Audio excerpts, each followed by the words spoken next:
Recording.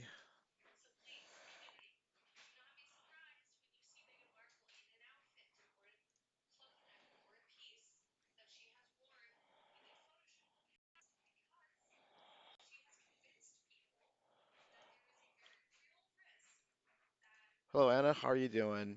This is Michael Cardoza, and I'm showing you a demo of a command center for multiple drones. I called it Vulture OS, but you can call it whatever you want. And this would be part of an autonomous wildfire detection system. This would be your communications layer, your fabric, your lattice, your mesh.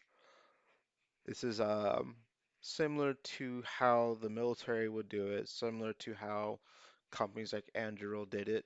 They started with a communications layer, not hardware. So I think the focus should be on communication. Like, how do these autonomous systems communicate? How do they all work together? Stuff like that. And this is what I've been personally working on for the past year or so. And what you're looking at right here is the Navajo Nation. I know I mentioned about indigenous, tribal use cases, and I think this is one. The Navajo Nation is 27,000 square miles, and that's roughly larger than 3 U.S. states altogether. And what does that mean? That means that cell coverage is sparse, it's spotty, it's not too good. What does that also mean? It means that the nearest fire stations can be up to 2 hours away. So it's hard to respond to emergencies without using drones or autonomous systems. Now, what I have here is a fleet of 10 aircraft, 10 fixed wing aircraft that can patrol continuously. That would depend on the aircraft itself, power, gas, electric gas. I think electric gas hybrid would probably be the best approach. So each one covers its own sector of about roughly 67 miles per hour. So they fly pretty fast. That's the idea. You want something that can fly fast and is long range. So together, in theory, you can scan the entire reservation under an hour. So what you're seeing this map here is real satellite footage from NASA. This is older stuff from last year. And last year alone, there's been quite a few fires. And this one in particular, on the corner of the map, it took 6 hours before any firefighters could respond to it. 6 hours of time. That's a very long time.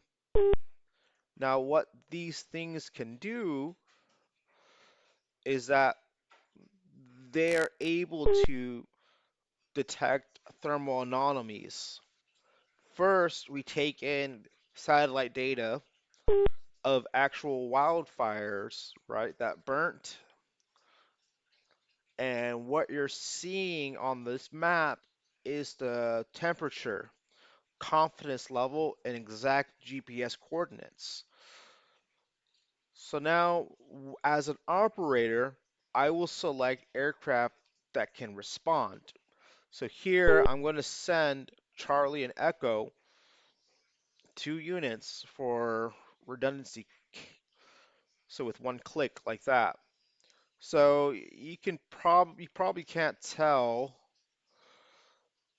but they're pretty far away, 50 kilometers away. That's like what, 25 miles or something like that?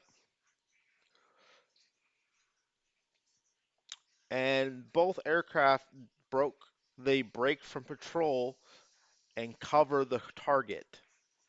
So they broke away from patrol to go in coverage on the target. And now you're watching these aircraft fly to the hot spot.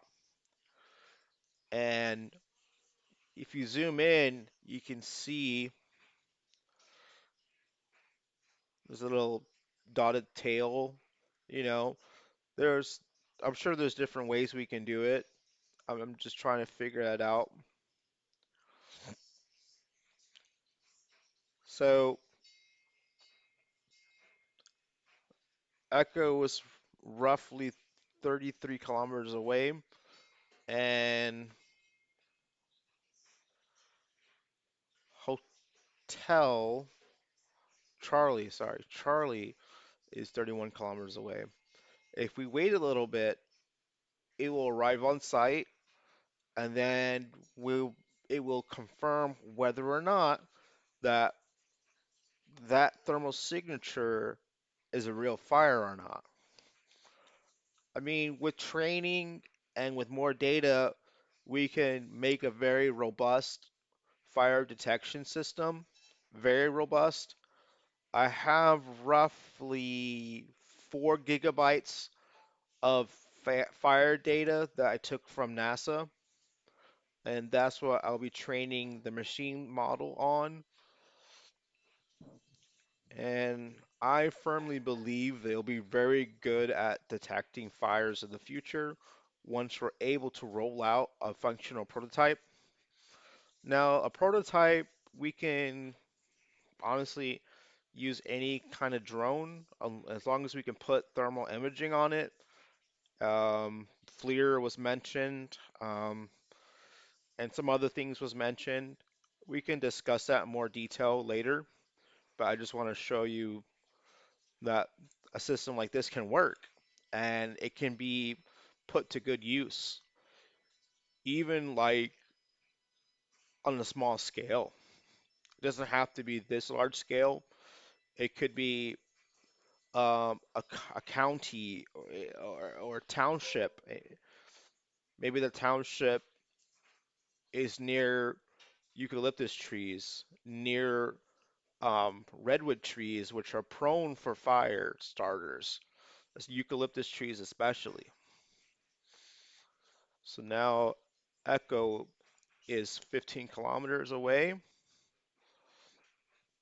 and once we have eyes on target, we'll be able to see thermal imaging.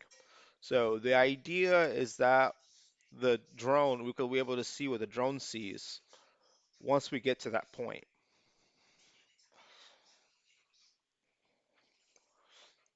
Now, let's say that we confirm that there's a fire. We're gonna dispatch the fire department to take care of that. And here, let me zoom in. I zoomed in, and what we have are the GPS coordinates of that fire. We have Google Maps of that fire.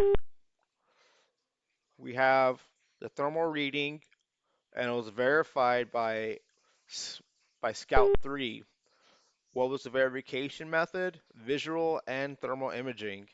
Recommended action would be to activate wildfire. Okay, we can change the wording to be whatever. Um, so aircraft will be on station to provide overwatch. Um, Live thermal feed is available, so on and so forth. I think this could be very useful for this use case.